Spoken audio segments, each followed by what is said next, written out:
Good morning students. तो class 11 का अपना टॉपिक समुच्चय चल रहा था, जिसमें प्रश्नमाला 1.3 कंप्लीट हो चुकी थी। अब आज का जो अपना टॉपिक रहेगा वो है वेन आरेख।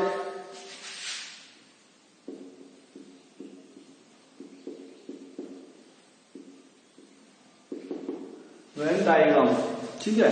वेन आरेख मतलब आपका बहुत ही शानदार टॉपिक है, जो मतलब आगे हायर क्लासेस में कंपटीशन में भी काम में आता है।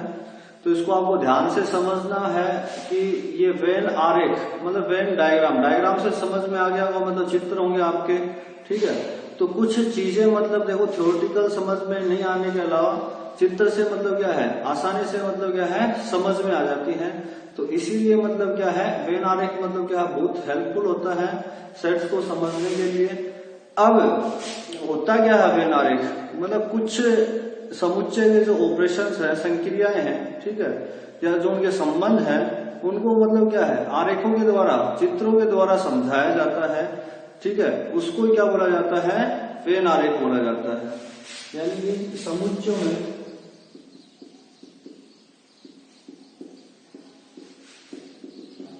संबंधों को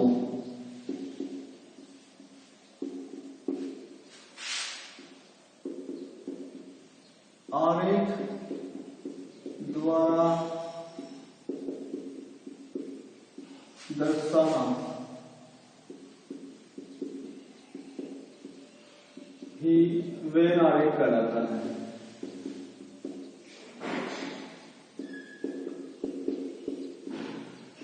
ठीक है, समुच्चय में जो भी संबंध है उनको मतलब क्या है आरेख के द्वारा दर्शाना ही क्या कहलाता है, वेन आरेख कहलाता है। और वेन आरेख मतलब जो नाम दिया गया है वो जॉन वेन एक गणितज्ञ था, उसके नाम पर दिया गया। इसी में मतलब क्या है, इसको सबसे पहले रिप्रेजेंट किया था। अब इसमें जो वक्र होंगे, बंद वक्र, वो आपके किससे दर्शाए जाएंगे, आयत तथा वर्ग से, आयत तथा वर्ग से। उसमें जो बंद वक्र उसको आयत तथा वर्ग द्वारा रिप्रेजेंट किया जाता है। और जो सार्वत्रिक समुच्चय है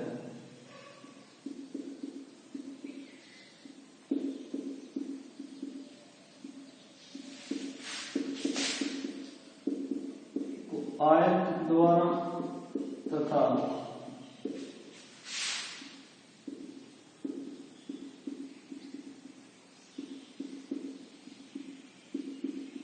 अन्य समुच्चयों को वर्ग द्वारा दर्शाया जाता है। सार्वत्रिक समुच्चय को आयत द्वारा, बाकी जो बच गए जैसे जिनके सदस्य उनको किससे दर्शाएंगे, वर्ग के द्वारा दर्शाएंगे। अब जैसे एक उदाहरण से समझते हैं इसको।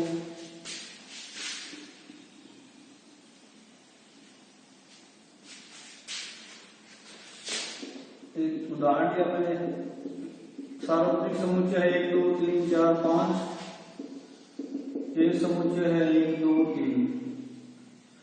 ये सार्वत्रिक समुच्चय हो गया U। A मतलब ये वर्ग हो गया, तो A के जो अवयव है हम इस वर्ग में लिखेंगे 1 2 3 ऐसे, ठीक है। बाकी बच गए वो 4 हो गया, 5 हो गया, ये कहीं पे भी लिख सकते हो। ये आपका A है, ठीक है। तो A वर्ग मतलब U जो है वो सार्वत्रिक समुच्चय है, इसको आयत से दर्शा दिया। इस आयत में सारे अवयव होंगे 1 2 3 4 5, लेकिन A समुच्चय क्या है 1 2 3, इसको वर्ग से दर्शा दिया, ठीक है। इसके जो अवयव हो इसके अंदर लिखेंगे, ठीक है। तो ये आपको क्या है वेन आरेख है। अब इसके ऊपर कुछ संक्रियाएं हैं, कुछ ऑपरेशन है समुच्चय के, वो पढ़ेंगे। अब जो संक्रियाएं हैं समुच्चय की,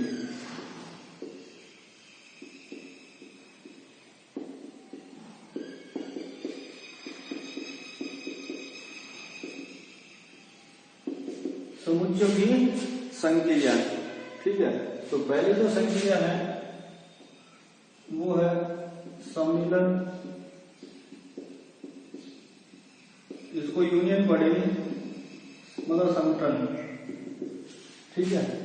यूनियन मतलब जैसे कोई भी दो समुच्चय दे रखे हैं, तीन समुच्चय दे रखे हैं, तो आपको क्या है, सम्मिलन का मतलब उनको सम्मिलित करना है। मतलब उस जैसे ए समुच्चय दे रखा है, बी समुच्चय दे रखा है, तो ए के अवयव भी आएंगे, बी के अवयव भी आएंगे, और ए और बी में जो कॉमन है उनको एक बार लिखना है आपको।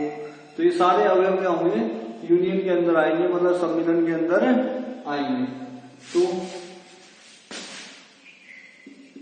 यदि ए तथा बी दो समुच्चय दिए हैं, तो उनके यूनियन में ए के अवयव तथा बी के अवयव तथा ए व बी दोनों के अवयव एक बार, ए के अवयव तथा बी के अवयव तथा ए और बी दोनों के अवयव एक बार आते हैं। इसे प्रतीक इसका ये हुआ यू, ऐसे बना देना आपका यू, ठीक है।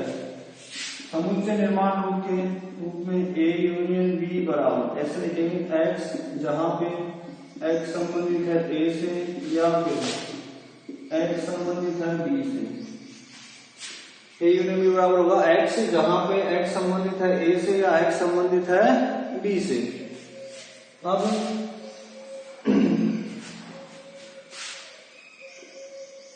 इसका वेन आरेख देखेंगे। ये यूनिवर्सल, ये सार्वत्रिक समुच्चय हो गया, ये समुच्चय ए है, ये समुच्चय बी है। तो ए यूनियन बी के अंदर आपको क्या आएगा, ए के सारे अवयव आएंगे, बी के भी सारे अवयव आएंगे, मतलब इनको आपको सेपरेट करना है। ये आपका किसका डायग्राम हो गया, ए यूनियन बी का होगा, ठीक है। उदाहरण देखिए इसका, ए क्या है 1 2 3 4 5, बी क्या है 4 5 6 7 8। ए यूनियन बी आपका क्या होगा, ए के अवयव आएंगे 1 2 3 4 5 आएंगे, बी के अवयव 4 5 6 7 8, तो 4 5 लिखा हुआ ही है, एक बार लिखना है, तो 6 7 8, ठीक है। इस तरीके से आपको सारी संक्रियाएं पढ़नी है। पर सबसे पहले परिभाषा क्या है, उसका प्रतीक क्या है, फिर उसका समुच्चय निर्माण रूप क्या है, फिर उसका वेन आरेख क्या है, और फिर एक उदाहरण आपका, ठीक है। तो ये आपका क्या है, पहला संक्रिया है सम्मिलन या फिर यूनियन। अब इससे यूनियन के जो कुछ गुणधर्म होते हैं,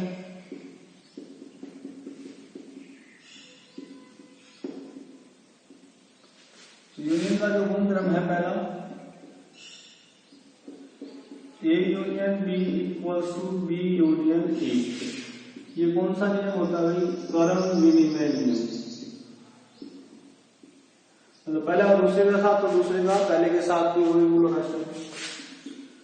दूसरा 7 से ये 3 दे रखे हैं, A union B union C, पहले का बाकी दोनों के साथ, शुरू के दोनों का तीसरे के साथ।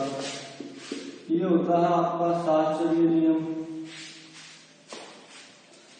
तीसरा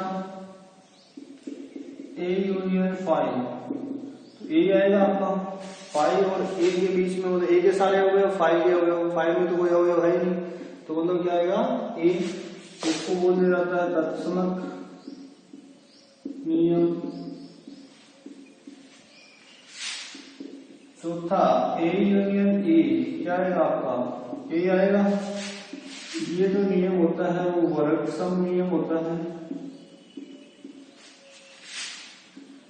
पांचवा सार्वत्रिक समुच्चय का यूनियन करना है ए के साथ, तो यूनिवर्सल सेट आएगा।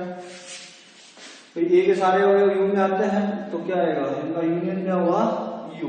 ठीक है, ये होता है यू का नियम। ठीक है, तो आपको ये पांचों गुणधर्म ध्यान में रखने हैं। वेन आरेख क्या होता है, सम्मिलन क्या होता है, आज इसी संक्रिया के बारे में अध्ययन करेंगे। तो इसको बढ़िया नोट्स बनाने हैं आपको और इनको सीखना है।